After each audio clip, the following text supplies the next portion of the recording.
Voces CSIC Balears, el podcast que te trae las últimas novedades en ciencia del Consejo Superior de Investigaciones Científicas en les Illes Balears.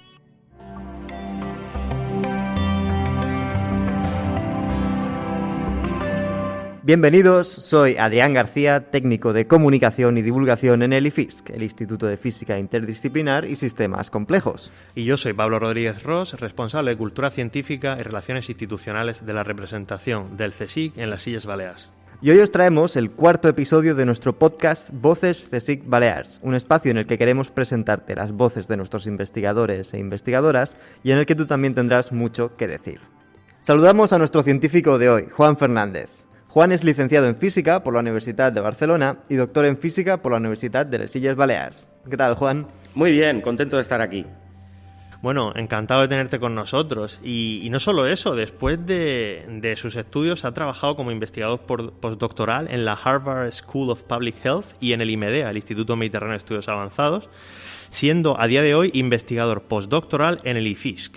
Y habiendo conseguido recientemente un contrato postdoctoral de la CAIP, una consellería de aquí, de las Illes Balears, con un proyecto sobre la interacción entre la COVID y las desigualdades sociales, ¿correcto? Exactamente. Revisando tu currículum, Juan, vemos que principalmente has trabajado en tres pilares fundamentales: los sistemas difusivos, las redes complejas y la movilidad. Vemos que hay bastante tela que cortar aquí, pero vamos un poco por partes. Para empezar, ¿qué son los sistemas difusivos? ¿Y nos puedes poner algún ejemplo un poco cotidiano? De acuerdo. Bueno, sistemas difusivos quizá estaremos hablando de la parte más relacionada con la física más clásica que habré hecho en mis investigaciones. Un proceso difusivo es uno mediante el cual te acercas hacia el equilibrio. Con lo cual, de alguna forma, estás perdiendo información sobre la condición inicial porque vas hacia una cosa que está en equilibrio y en la que todo está igual. Es decir, ¿qué procesos pueden ser difusivos? Procesos de difusión de materia, es decir, tengo una concentración de materia que es heterogénea y mediante este proceso se homogeneiza. O la temperatura, ¿no? Tengo una barra de metal, a un lado está muy caliente, a otro lado está muy fría y hay un proceso de difusión del calor mediante el cual homogeneizamos la temperatura de toda la barra y ya no sabemos si venía de que el lado A está caliente y el B frío o el B caliente y el A frío. ¿Vale? Esto se describe en la física mediante las leyes de Fick sobre la difusión de flujos y tal. Tiene una conexión que a mí me parece muy interesante, con eso a nivel macroscópico, ¿no? Tenemos esas ecuaciones diferenciales. Pero tiene una conexión muy interesante con sistemas que se estudian en la física estadística.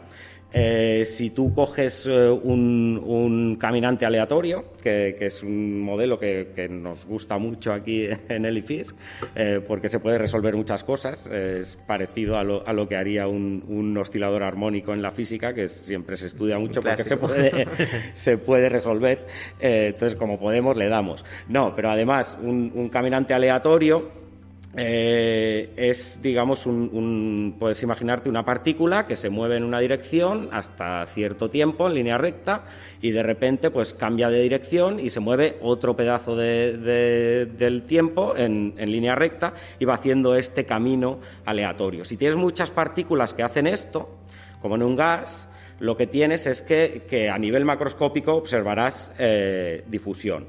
Entonces, ¿por qué hago toda esta introducción para llegar a sistemas cotidianos? Bueno, pues esto es lo que pasa, por ejemplo, cuando metes una bolsita de té dentro del agua caliente.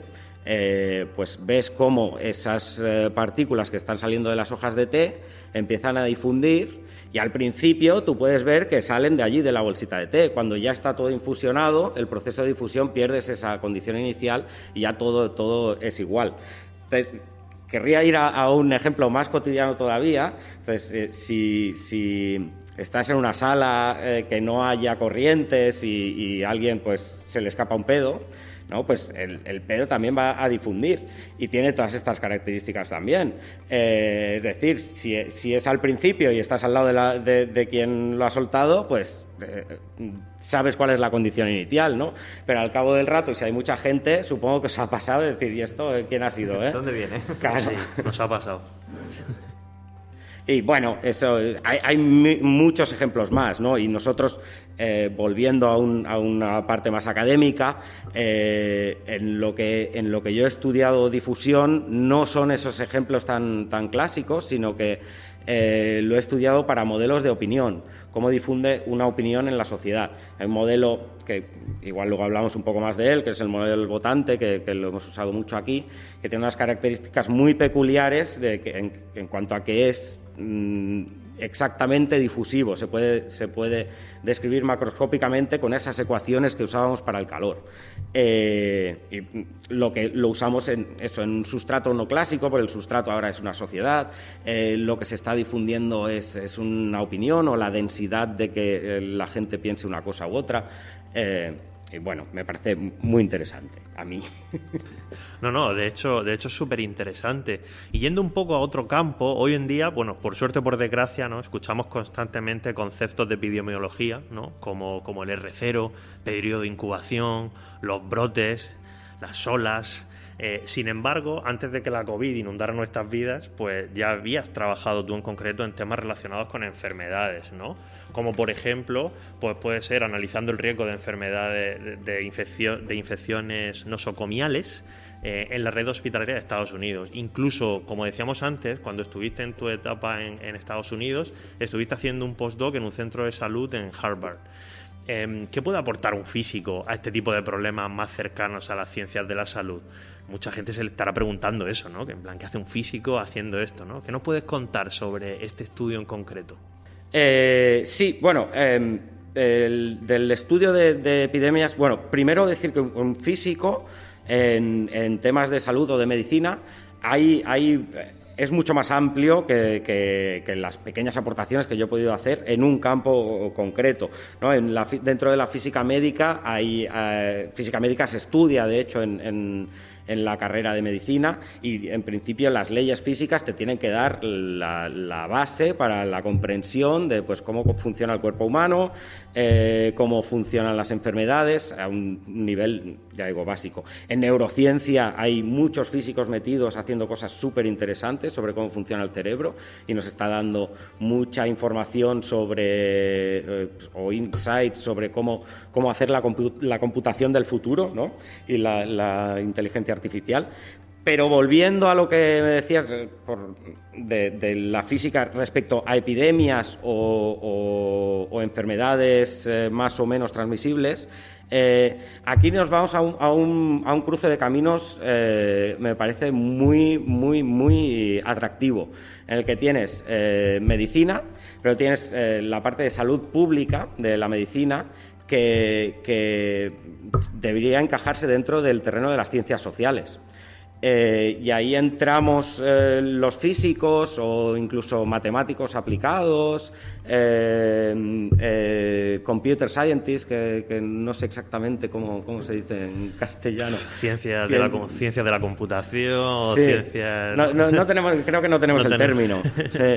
Son esta gente pues que sabe moverse muy bien entre datos, sabe hacerte unos análisis muy chulos, unas visualizaciones increíbles, incluso hacer modelos. Entonces los físicos, dentro de ese ecosistema en que confluyen diferentes tipos de científicos, los físicos, yo creo que lo que aportamos es la modelización y la visión desde un punto de vista de sistemas complejos, por lo menos es mi caso, donde sistemas complejos lo imaginamos pues como sistemas donde hay muchos elementos que interaccionan entre sí, que dan lugar a fenómenos emergentes que no puedes conocer si solo estudias a los elementos por separado. Y esto que he dicho es muy general, y en particular pues en una epidemia, cualquier cosa que pase en las ciencias sociales tendrías que poderlo estudiar desde este enfoque. Entonces nosotros damos muchos modelos mecanicistas sobre los procesos que puede ser que estén pasando para dar lugar a los datos macroscópicos que estamos viendo que pasan. Por lo tanto, esa sería un poco, bueno, tu contribución en un ambiente de trabajo de ese estilo, ¿no? O sea, un poco tu experiencia en un ambiente tan alejado de lo que normalmente se entiende por física, pues quedaría restringido a la parte más de modelización, a la parte más de análisis de datos, cuando a lo mejor al lado tuya pues había gente, como dices, de disciplinas súper diferentes, ¿no? O sea, un ambiente totalmente interdisciplinar. Interdisciplinar totalmente. Y a veces es complicado. Aquí quizás se nos hace un poquito más fácil dentro del IFIS, porque sí que tratamos este tipo de temas, pero igual ahora estoy tirando piedras sobre mi tejado, pero al final somos todos físicos. Con lo cual tenemos un lenguaje compartido, tenemos unas ideas previas pues que son muy parecidas, unas herramientas que son muy parecidas. Cuando realmente te vas a un sitio donde confluyen estas diferentes expertise, pues resulta que cuando uno habla de modelo, aquí tenemos muy claro, pero tú llegas allí y hay mucha gente que viene del ámbito de la estadística, y en la estadística un modelo es totalmente diferente a lo que es un modelo para un físico. En la estadística se trata de hacer regresiones, de hacer cosas muy complejas y a las que yo en muchas no tengo ni idea. Pero claro, ya te encuentras primero una barrera de ese tipo. Luego hay cosas que nosotros quizá tenemos, los físicos, las herramientas para poder investigar qué es lo que pasa con esto, pero quizá no sabemos cuáles son las preguntas interesantes dentro de ese ámbito al que se dedican pues científicos de las ciencias sociales. Entonces es muy necesario que ellos poder crear un vínculo y que ellos sean capaces de hacerte saber cuáles son las preguntas interesantes para responder, porque hacer algo simplemente porque puedes, pues igual te acaba desmotivando también. Cambiando un poco de tema, uno de tus últimos artículos publicados trata sobre la presión pesquera y la llamada tragedia de los comunes, que es la destrucción de un recurso limitado compartido debido a su explotación de forma egoísta. ¿Qué nos puedes contar sobre este estudio y sus resultados? Sí, este estudio sobre todo ha metido muchísimo trabajo Jorge Rodríguez. Y bueno, uno de los el océano es un misterio, ¿no? Un gran misterio, que es lo que pasa ahí debajo. Pero incluso lo que pasa ahí arriba ha sido un gran misterio. Tú te vas con un barco, vete tú a saber qué pasa, o dónde has estado o tal. Esto lo estamos remediando desde hace muchos años con sistemas automáticos de localización o mediante satélite y tal y cual. Entonces ahora tenemos acceso relativamente fácil a bastante fácil a todos estos datos de cómo se mueven los barcos. Entonces es una ventana, una oportunidad para ver qué está pasando, cuál es la actividad humana y nosotros nos centramos en high seas, en alta mar. Alta mar nos referimos a zonas más allá de la jurisdicción de una nación. Las naciones tienen jurisdicción sobre sus mares, y sus mares son considerados la zona económica exclusiva. Es un poco fuerte, ¿no? Que las zonas del planeta le llamamos económica y exclusiva. O sea, esto es solo para explotarlo, no es para mantenerlo y para tal. Bueno, una declaración de intenciones en toda regla. Eso parece, es como muy heavy. Pero tu zona económica exclusiva va hasta 200 millas náuticas desde tus costas. Tú allí puedes poner la ley que quieras. Puedes decir, pues pescad hasta que esto quede como el Sáhara, o no, si es un pez pequeño no lo cojáis, o lo que sea. Más allá no hay. Igual aquí no me voy a mojar mucho porque quizás no conozco suficiente la legislación internacional, pero la idea, por lo menos que se me queda, es que son más bien consejos, pues no hagáis esto, ¿no? Tal, como pasa a veces aquí a nivel europeo, ¿no? Que España ha incumplido no sé qué, el Tribunal Europeo la condena, pero al final no pasa nada, ¿no? Entonces lo que vimos al mirar estas zonas, resulta que las zonas de alta mar, resulta que la pesca muchas veces se concentra en franjas del océano pegadas a los límites de esas zonas económicas exclusivas. Y esto, la hipótesis que hacemos es que dentro de esas zonas económicas exclusivas de gran producción de pescado, puede haber políticas que están haciendo el país, que es responsable de esa zona, para fomentar pues que los stocks de pescado estén sanos y que se puedan cosechar, digamos, de forma sostenible y tal.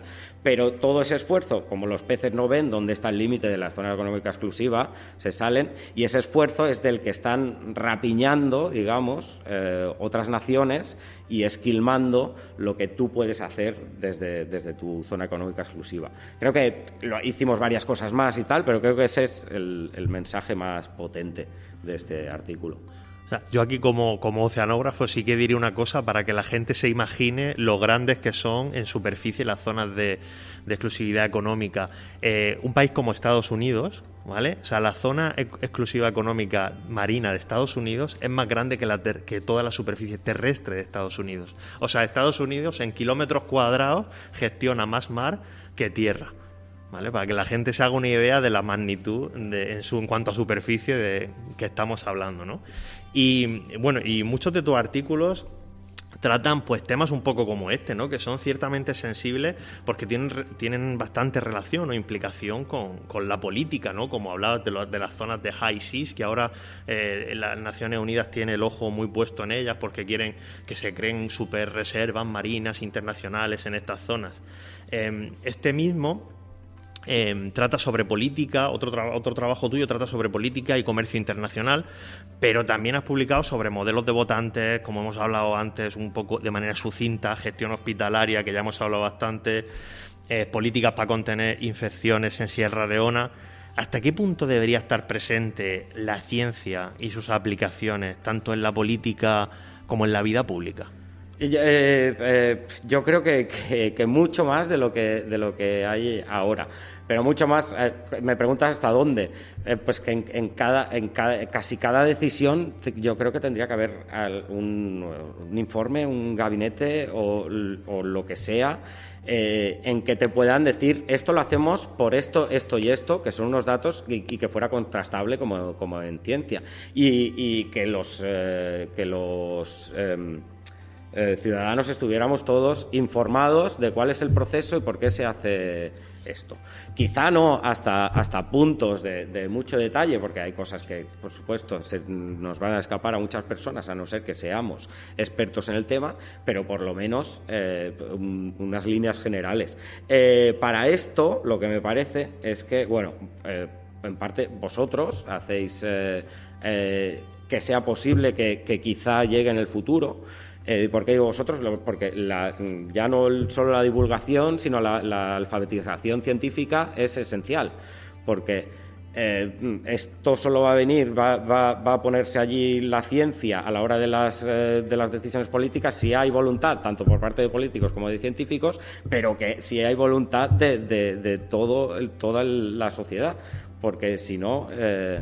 No va a ir a ningún lado. De hecho, el que puede hacer más fuerza es toda la sociedad en conjunto. Esa es mi visión del asunto. Bueno, pues si hay algún representante público que nos esté escuchando, que supongo que alguno habrá, que tome nota, ¿no? Que las decisiones políticas, cuanto más informadas estén y cuanto más basadas estén en la evidencia, pues mejor. Exacto. De hecho, ahora estamos trabajando con esto que sobre la COVID y desigualdades sociales y tal, y hablamos con científicos, con Joan Benach, un gran científico social de Barcelona, y él nos habla de esto, de las policies y tal, y cómo conseguir hacer policies que estén realmente bien informadas mediante pues la investigación en ciencias sociales, pero también investigaciones más cuantitativas que den soporte a los mecanismos que identifican científicos sociales. Nuestros oyentes igual recuerdan que el primer entrevistado de este podcast fue Johan Martínez, que también es investigador postdoctoral en el IFISC, y él nos contó que utilizaba una herramienta llamada redes complejas para estudiar sistemas tan dispares como el fútbol o el mercado inmobiliario. En tu caso, también utilizas las redes complejas para un abanico enorme de problemas tan distanciados como pueden ser la ecología, las redes pesqueras o los votantes en elecciones presidenciales. Pero, ¿qué tienen en común estos sistemas para que se les pueda aplicar la misma herramienta? Me encanta que me hagas esta pregunta. Las redes complejas, de hecho, son una parte transversal de mi investigación, pero no porque sí, porque yo las he usado de forma transversal, pero porque realmente son transversales en todo este tipo de sistemas que ya antes he dicho, sistemas complejos de muchas unidades que están en interacción, que pues intercambian algún tipo de información o se influencian entre ellos y cambia su comportamiento. Entonces, cuando tú tienes relaciones en un sistema de muchos elementos, la estructura de esas relaciones te la da una red, sea más o menos compleja, pues puede ser una red muy simple, pero es el objeto matemático, digamos, que te permite describir todas las interacciones de una tacada. Entonces, no he hablado de ningún sistema en concreto, he dicho muchos elementos que están en interacción, con lo cual eso podría ser desde un gas hasta una sociedad, hasta, pues, como hemos dicho antes que he hecho sobre hospitales, pues tomas a los hospitales como nodos, luego puedes tomar dentro de los hospitales a los médicos, a muchos niveles. Puedes usar las redes como el sustrato de las interacciones, es decir, es la arquitectura de los sistemas complejos. Por eso aparecen en todos lados. No es que, entiendo yo, no es que se les fuerce como yo sé de redes, pues esto lo voy a estudiar con redes, que también a veces lo intentamos e igual a veces encaja menos, ¿no? Es como intentar meter la pieza triangular por el redondo y bueno, al final lo metes pero se te rompe la pieza, ¿no? Pues eso, porque es un esqueleto, es una herramienta muy versátil, además. También has publicado artículos estudiando la movilidad de distintos agentes, como la megafauna marina, los votantes, traslados hospitalarios. Yo sé también que estos modelos se utilizan, por ejemplo, para estudiar la dispersión de los plásticos en el océano, de las partículas de plástico, microplásticos y tal. Y uno se preguntará, una persona que nos esté escuchando, ¿de dónde viene esta gran variedad de datos, no? Porque estos datos, supongo que no eres tú que vas ahí a medirlo uno a uno con tus propias manos o con un aparato, sino que estarán en algún sitio. ¿Y qué diferencias hay a la hora de analizar estos datos que representan, obviamente, sistemas que son tan distintos entre sí? Bien, estos datos son por partes. Primero, ¿de dónde salen? Creo que haría dos grandes distinciones. Uno, los generados por científicos y otro, los generados por empresas privadas. Los generados por científicos, ¿cómo accedes tú a ellos? Bueno, pues o bien contactas con ellos o viene siendo cada vez más habitual que los datos sean libres. Incluso te lo piden o sean accesibles. Incluso te lo piden en las revistas cuando tú publicas, porque si no la ciencia no sería reproducible. Yo podría decir esto, como lo he cogido yo, pues ya está, me lo quedo yo. Generarlos tú mismo tiene bastante coste. Tienes que comprar los aparatos, por ejemplo, he hecho de estos de megafauna marina, los aparatos ahora son mucho más baratos y mucho más pequeños y puedes ponérselo a más bichitos, pero antes valían un pastón y además tienes que hacer un trabajo de campo, encontrar un tiburón ballena, pincharle con eso, luego tenían que ir a recogerlo muchas veces, el cacharro. Me acuerdo de uno que nos contaba que bueno, ellos ven el GPS porque como estos bichos van por... Bueno, bichos. Bueno, no es un término científico. Se permite. Esos peces van por debajo de la superficie, entonces no sabes dónde están en todo momento, pero el cacharro que tenían va recogiendo los datos. Pues cuando salía a la superficie porque se desenganchaba, nos contó uno, bueno, pues que vieron que se había metido a tierra y se fueron hasta allí, no sé si no me acuerdo en qué costa era una costa cerca de China o algo así, y bueno, tuvo que ir hasta una choza y pagarle a un tío porque él había encontrado ese cacharro en el mar y se lo había llevado a casa. Bueno, es una tontería, pero lo generas tú, cuesta mucho dinero, antes costaba más, ahora menos, y tienes esa forma. Luego, empresas privadas, o llegas a un acuerdo o dependes de que liberen algo o se los compras. Y luego, lo que decías, estudiar tantos datos quizá de sitios diferentes. Esto, al final, tienes que tomar, digamos, confianza con los datos que tienes. O sea, no es que ahora me des unos datos de una cosa totalmente diferente y en un momento te hago lo que sea. Cada vez quizá lo hago más rápido porque estoy más entrenado, pero primero tengo que tomar familiaridad y no es solo aplicar un método ahí, sino familiaridad con todo el proceso que hay alrededor de esos datos, de dónde sale, qué significan, qué tal. Entonces, eso lleva un tiempo también y un estudio. Otra de las líneas de investigación en las que has trabajado, otra más, porque parece que son infinitas, como ya hemos comentado al principio, ha sido analizando el Voter Model, que es un modelo que se podría utilizar para predecir en cierta medida resultados electorales. ¿Cómo funcionan este tipo de modelos? Vale. Esto es lo que se llama un modelo basado en agentes. Entonces, un modelo basado en agentes, tú tienes unos agentes, esto va a sonar otra vez a lo del sistema complejo que os he dicho antes, tienes un montón de agentes que puedes imaginarte bolitas, personitas, lo que quieras, partículas, que pueden hacer cosas, pueden interaccionar entre ellos, ¿vale? Entonces, este del votante que decías, pues tú tienes unas personas que forman tu sociedad virtual, que pueden tener una opinión pues positiva o negativa, más uno, menos uno. Nosotros lo aplicamos a las elecciones de Estados Unidos, republicano o demócrata. Sí, que igual son un poco más binarias, ¿no? Exacto, sí. Aquí sería un poco más complicado. Aquí, si acaso, alguna vez hemos estado pensando en hacerlo por votar o no votar. Que ya va a ser una cosa que es dicotómica y ya pues quizá lo que pasa es que votar o no votar también, cuando te vas a las ciencias sociales, esto es lo que haría un físico directamente, diría pues votar o no votar, pero cuando te vas a las ciencias sociales resulta que te informan de que no es lo mismo tomar la decisión de votar o no votar a tomar la decisión de demócrata o republicano una vez ya sabes que vas a votar, y que hay toda una serie de procesos que son diferentes, con lo cual quizá la dinámica no sea exactamente la misma. Como físico hubiésemos pasado de ese tema. Al tener la interacción con los tal, lo hace mucho más rico, ¿no?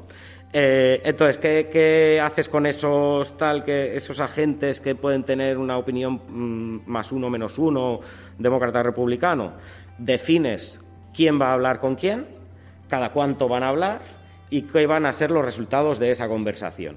Esto un físico lo que hace es decir, a tiempo T de mi simulación, cojo a dos de ellos que estén conectados en esa red que yo he puesto como sustrato y uno de ellos adopta la opinión del otro. Esto es una copia aleatoria.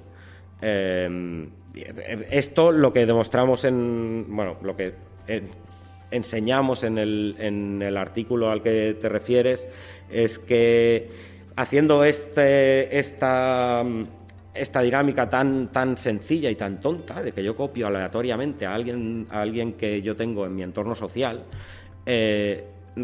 con una pequeña probabilidad de equivocarme al copiar, resulta que ya nos reproduce patrones espaciales de los resultados electorales de Estados Unidos. No podemos predecir el ganador, porque miramos patrones que son independientes de la media de votos, con lo cual es como un proceso de fondo. Yo sí que estoy bastante convencido de que ese tipo de proceso de fondo lo tenemos, y es un proceso difusivo, como hablábamos al principio de la entrevista.